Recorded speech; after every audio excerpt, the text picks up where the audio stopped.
চলুন আজকে রান্না করতে করতে একটু ছোটোবেলার মামার বাড়ির গল্প করি। আগের ব্লগটাতে তো ছোটোবেলার স্কুলের গল্প করেছিলাম, যেখানে আপনারা অনেক ভালোবাসা দিয়েছেন। তাই জন্য ভাবলাম আজকে চলুন একটু মামার বাড়ির গল্প করি। আপনাদের সাথে এই যে ছোটোবেলার গল্পগুলো করি, আর আমি সব মনে করি গল্পগুলো, ছোটোবেলার স্মৃতিগুলো যে কি ভালো লাগে।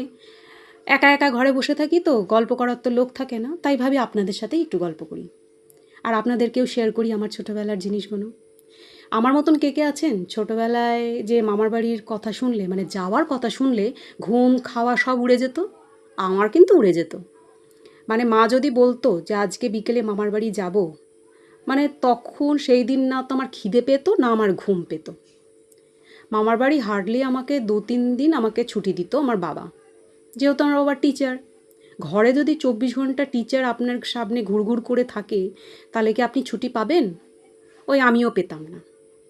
2 মাস স্কুলের ছুটি দিত, গরমের 2 মাস। ভাবতে পাচ্ছেন? ওই 2 মাসের মধ্যে হার্ডলি আমার বাবা 3 দিন ছুটি দিত মামার বাড়ি যাওয়ার জন্য।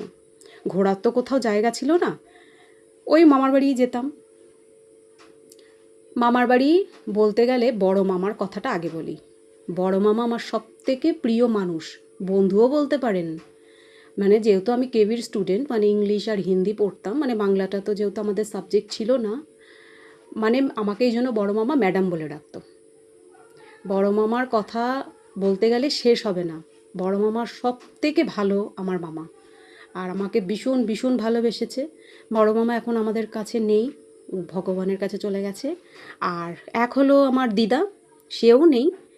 সে তো উনি আমাদের ছোটোবেলায় যত গল্প, সে ঠাকুরের গল্প বলুন আর ভূতের বা রাজারানীর, আগেকার ইংরেজদের গল্প, মানে আমার দিদা করতো।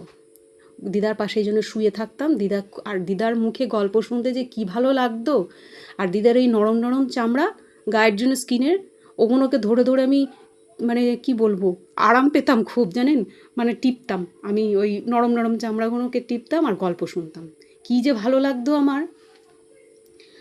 আর হলো বড় মামি, বড় মামির হাতের রান্না, মানে সাদা ভাত হবে, আর সাদার মানে মুসুরির ডাল, সাদা আলু সেদ্ধ, মানে আলুর চোকা যেটা বলে, কাঁচা লঙ্কা দিয়ে আর কাঁচা তেল দিয়ে মাখতো, আর পোস্তর বড়া।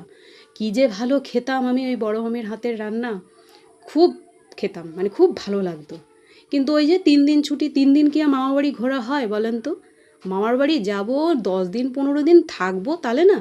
কিন্তু ওই আমার কপালটাই খারাপ, থাকতে পেতাম না। আর এখন বড় হয়ে গেছি, এখন তো সংসারে জড়িয়ে গেছি, এখন তো আরও আমি টাইম পাই না। এই যে রাখির দিন একটা দিন আমি যে যাই,